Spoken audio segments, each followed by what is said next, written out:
तो स्टूडेंट आप सभी लोगों के अपने YouTube channel Rathore education point में बहुत बहुत स्वागत है। चलिए आज हम लोग जीके के इंपॉर्टेंट सीरीज लेकर आ गए हैं पैरा मेडिकल वालों के लिए 100% सफलता की गारंटी के साथ। तो चलिए क्लास को अंत तक करिएगा सभी लोग।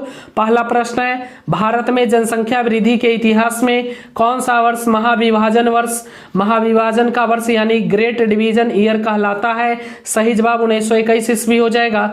नेक्स्ट प्रश्न है हमारा, निम्नलिखित में से कौन सा एक राजकोषीय नीति का उपकरण नहीं है? राजकोषीय नीति का उपकरण नहीं है हमारा सार्वजनिक ऋण। सही जवाब हो जाएगा। नहीं ये तो रहता ही है, ये ब्याज दर इंटरेस्ट रेट नहीं होगा, यानी ऑप्शन सी सही हो जाएगा। चलिए नेक्स्ट प्रश्न है, जैसे जैसे समझिएगा, जैसे जैसे अर्थव्यवस्था विकसित होती है, मतलब हमारा इकोनॉमिक्स यानी अर्थव्यवस्था विकसित यानी डेवलप होती है, वैसे वैसे राष्ट्रीय आय यानी नेशनल इनकम, तृतीय क्षेत्र यानी सेवा क्षेत्र जिसे बोलते हैं टेरिटरी सेक्टर का अंश क्या होगा बताइए? तो बढ़ेगा, बिल्कुल बढ़ेगा। ऑप्शन सी हो जाएगा, बढ़ता जाएगा। जब हमारा देश डेवलप करेगा तो हमारा तीसरा क्षेत्र जो होता है तृतीय क्षेत्र वह क्या होगा? बढ़ता जाएगा। चलिए नेक्स्ट प्रश्न है, आर्थिक नियोजन विषय है, आर्थिक नियोजन विषय है। सही जवाब है ऑप्शन सी समवर्ती सूची में याद रखिएगा, आर्थिक नियोजन विषय है समवर्ती सूची में। चलिए नेक्स्ट प्रश्न है, निम्नलिखित में से समझिएगा, निम्नलिखित में से भारत की राष्ट्रीय आय का सबसे मुख्य स्रोत कौन सा है? भारत की राष्ट्रीय आय का सबसे मुख्य स्रोत है हमारा टेरिटरी सेक्टर, मतलब यहां पर दिया हुआ है सेवा क्षेत्र, हाँ बिल्कुल सर्विस सेक्टर ऑप्शन ए हो जाएगा। यहीं से राष्ट्रीय आय का सबसे मुख्य स्रोत है। नेशनल इनकम का सबसे ज्यादा जो आय मिलता है वह सर्विस सेक्टर से मिलता है। ठीक है, चलिए नेक्स्ट, इनमें से कौन सा नेता नरमपंथी था? इनमें से कौन सा नेता नरमपंथी था? अगर तुम सूरज की तरह चमकना चाहते हो तो पहले सूरज की तरह जलना सीखो। बिल्कुल, अगर तुम सूरज की तरह चमकना चाहते हो तो पहले सूरज की तरह जलना सीखो। अच्छे रिजल्ट लाने के लिए बातों से नहीं रातों से लड़ना पड़ता है मेरे रसगुल्ले। आप सभी लोगों के लिए महाधमाका ऑफर चल रहा है, देख सकते हैं महाधमाका ऑफर। पैरा मेडिकल के सभी विषयों का नोट्स 99 रुपए में मिल रहे हैं। इसमें सभी विषय के नोट्स रहेंगे, ऑब्जेक्टिव थ्योरी सब दिया जाएगा आपको। तो जिनको भी नोट्स लेना है 100% सफलता की गारंटी है। जिनको भी अपना सिलेक्शन चाहिए नोट्स ले सकते हैं। महाधमाका ऑफर चल रहा है, 99 रुपए में सभी विषय के नोट्स मिल जाएंगे।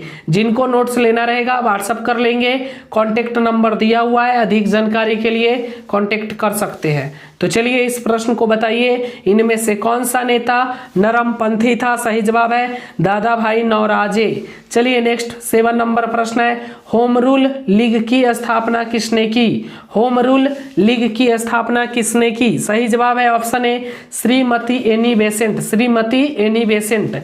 चलिए 8 नंबर प्रश्न है, इंडियन नेशनल यूनियन की स्थापना कब हुई? इंडियन नेशनल यूनियन की स्थापना कब हुई? सही जवाब 1884 ईस्वी में। मेहनत इतनी करो कि किस्मत भी बोल उठे, ले ले बेटा ये तो तेरा हक है। बिल्कुल भाई, मेहनत इतनी करो कि किस्मत भी बोल उठे, ले ले बेटा ये तो तेरा हक है। हमेशा याद रखना, बेहतरीन दिनों के लिए बुरे दिनों से लड़ना पड़ता है, इसलिए मेहनत करने से नहीं डरिए, एक ना एक दिन सफलता जरूर मिलेगी। इंडियन नेशनल यूनियन की स्थापना कब हुई? सही जवाब ऑप्शन बी 1884 ईस्वी में, याद रखिएगा। चलिए नेक्स्ट प्रश्न की ओर बढ़ेंगे। नेक्स्ट है, पूर्ण स्वराज की घोषणा के बाद प्रथम स्वतंत्रता दिवस कब मनाया गया था? पूर्ण स्वराज की घोषणा के बाद पहला बार हम लोग स्वतंत्रता दिवस कब मनाया गया था? प्रथम स्वतंत्रता दिवस कब मनाया गया था प्रश्न है।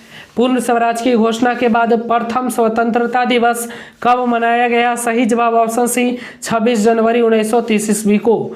चलिए नेक्स्ट प्रश्न है, भारत में प्रथम अंतरिम सरकार की स्थापना कब की गई? भारत में प्रथम अंतरिम सरकार की स्थापना कब की गई? सही जवाब ऑप्शन बी 2 सितंबर 1946 ईस्वी को, 2 सितंबर 1946 ईस्वी को। चलिए नेक्स्ट प्रश्न की ओर बढ़ेंगे। नेक्स्ट है, भारत में मंत्री परिषद के अधिकतर सदस्य लिए जाते हैं। भारत में मंत्री परिषद के अधिकतर सदस्य लिए जाते हैं लोकसभा से, याद रखिएगा लोकसभा से। नेक्स्ट प्रश्न है 12 नंबर, मंत्री परिषद के सदस्यों के सामूहिक उत्तरदायित्व का अर्थ है कि वे, सही जवाब हो जाएगा, अपने अपने विभागों के संचालन के तथा दूसरे विभागों के लिए उत्तरदायी होते हैं। प्रश्न को फिर से समझा देता हूं, ठीक है, जो लोग नहीं समझे होंगे, बहुत सारे स्टूडेंट।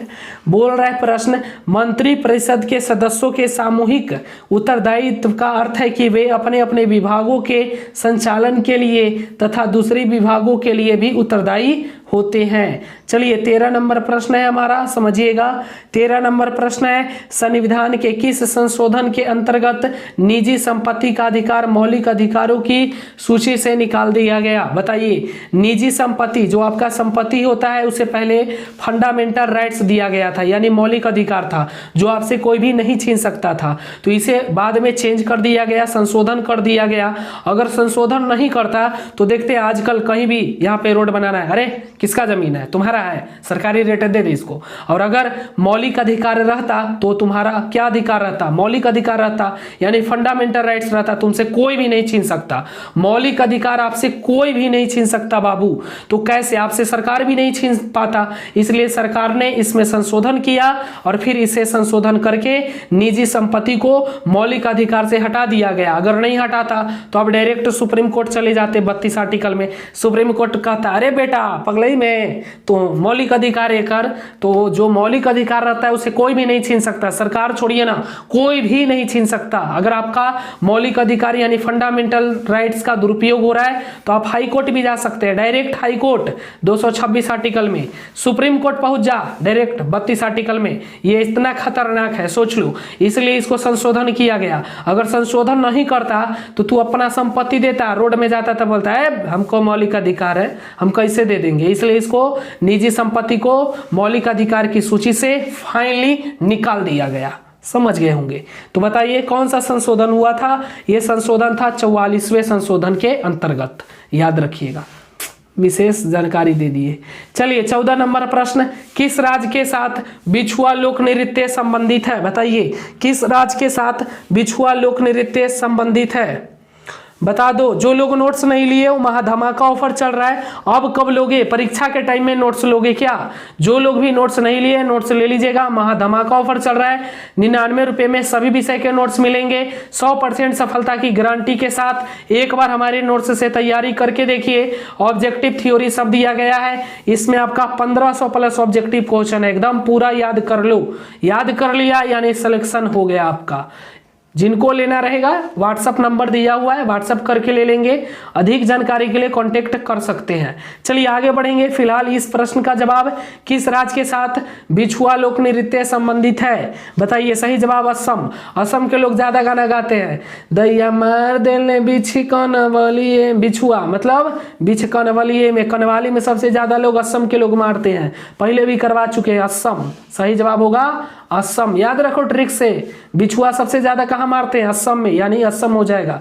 नृत्य संबंधित है। लज्जा उपन्यास का लेखक कौन है? बताइए लज्जा उपन्यास का लेखक कौन है? लज्जा उपन्यास का लेखक कौन है? सही जवाब ऑप्शन सी तस्लीमा नसरीन। तस्लीमा नसरीन। चलिए विश्व पर्यटन दिवस कब मनाया जाता है? विश्व पर्यटन दिवस कब मनाया जाता है? बता दीजिए विश्व पर्यटन दिवस कब मनाया जाता है? सही जवाब ऑप्शन सी 27 सितंबर को। 27 सितंबर को। चलिए नेक्स्ट प्रश्न है, किन राज्यों से होकर चंबल नदी बहती है? बताइए किन राज्यों से होकर चंबल नदी बहती है? क्या चाहिए भाई? कुछ नहीं चाहिए। कैसे होते हमें नहीं आता है। अच्छा चलिए किन राज्यों से होकर चंबल नदी बहती है? सही जवाब है ऑप्शन ए उत्तर प्रदेश, मध्य प्रदेश, राजस्थान से। चलिए नेक्स्ट प्रश्न है, भूमि से चारों ओर वृद्ध कौन सा राज्य है? Land locked. लैंड लॉकेड कौन है भाई? सही जवाब है ऑप्शन सी बिहार बा। लैंड लॉकेड बिहार में बहार बा। इस बार पारा मेडिकल में पूरा सिलेक्शन के गारंटी बा। हमारे नोट्स खरीद लिया, सिलेक्शन हो जाए तो नहीं सबके। तो जो भी सिलेक्शन चाहते हैं नोट्स ले लेना है। 99 रुपया कोई बड़ी रकम नहीं है, बस आपका 4 गो सुई भोंकने का रकम है। 4 गो सुई भोंक के इतना कमा लीजिएगा। इसलिए समझदार लोग नोट्स ले चुके हैं, जो नहीं लिए सब लोग नोट्स ले लीजिए। चलिए 19 नंबर प्रश्न है, किस राज्य के साथ, समझिएगा, किस राज्य के साथ झारखंड की दामोदर घाटी परियोजना में साझेदारी है? किस राज्य के साथ झारखंड की दामोदर घाटी परियोजना में साझेदारी है? सही जवाब है ऑप्शन डी, पश्चिम बंगाल। चलिए नेक्स्ट प्रश्न है, कौन सा राज्य डाक क्षेत्र 8 के अंतर्गत आता है? बताइए कौन सा राज्य डाक क्षेत्र 8 के अंतर्गत आता है? सही जवाब है ऑप्शन बी, बिहार। बिहार में फिर से बाहर बा, राठौर एजुकेशन पॉइंट पूरे बिहार में बवाल बा, हमारा नोट्स खरीद ला, 99 रुपया अभी बवाल बा। चलिए आगे बढ़ेंगे, 21 नंबर प्रश्न। जो लोग नोट्स नहीं लिए एक बार नोट्स लेकर देखो, सिलेक्शन नहीं तो चैनल अनसब्सक्राइब, चैनल डिलीट कर देंगे अगर सिलेक्शन नहीं हुआ तो। समझते हैं सिलेक्शन का एक ही नारा है, राठौर एजुकेशन पॉइंट्स का नोट्स खरीदो सिलेक्शन पाओ। चलिए, किस सदन में अध्यक्षता करने वाले अधिकारी उस सदन का सदस्य नहीं होता? बता दो क्या प्रश्न है? सही जवाब है राज्यसभा। राज्यसभा का अध्यक्षता करने वाला अधिकारी उस सदन का सदस्य नहीं हो सकता। जो भी उसका राज्यसभा का अध्यक्षता करेगा उस सदन का सदस्य नहीं होगा।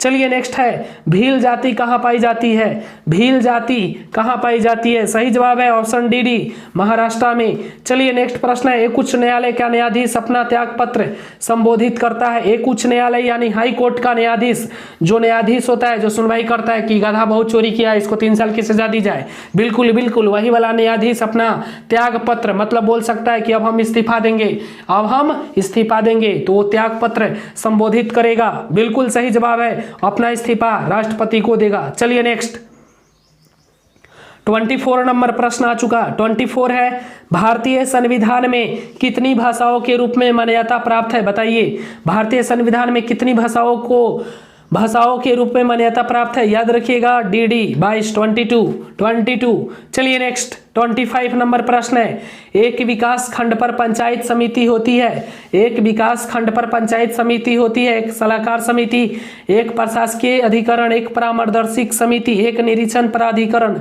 सही जवाब ऑप्शन सी हो जाएगा, एक परामर्शी दात्री समिति। चलिए नेक्स्ट प्रश्न 26, भारत के सकल घरेलू उत्पाद में कृषि एवं उससे संबंधित प्रक्षेप का अंश है? और एक सकल घरेलू उत्पाद जो घर में उत्पादन होता है, सिंपल सकल घरेलू मतलब जो घर में उत्पादन होता है उसे ही हम लोग बोलते हैं जीडीपी यानी सकल घरेलू उत्पाद। अब प्रश्न पूछ रहा है भारत के सकल घरेलू उत्पाद में कृषि मतलब जानते हैं ना, खेती से उससे संबंधित प्रक्षेप का अंश है। कितना अंश है? सही जवाब हो जाएगा ऑप्शन ए 22%। हमारे जीडीपी में 22% जीडीपी का योगदान कृषि से है। चलिए आगे बढ़ेंगे, इंद्रधनुषीय क्रांति का संबंध है। 27 है, इंद्रधनुषीय क्रांति का संबंध है। सही जवाब ऑप्शन डी, उपयुक्त सभी से, हरित क्रांति से, श्वेत क्रांति से, नीली क्रांति से।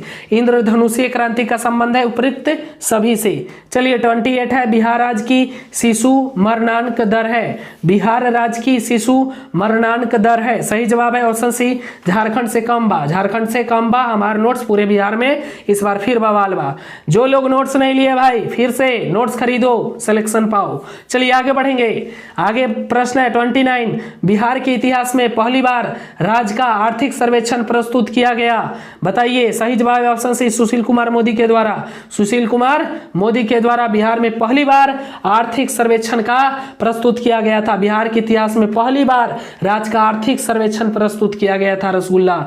चलिए नेक्स्ट प्रश्न, संशोधित मूल्य वर्धित कर का संबंध था? संशोधित मूल्य वर्धित कर का संबंध था? चलिए ऑप्शन आपके सामने, संशोधित मूल्य वर्धित कर का संबंध था बिक्री कर, धन कर, आयकर, उत्पादन शुल्क। बताइए सही जवाब ऑप्शन ए बिक्री कर।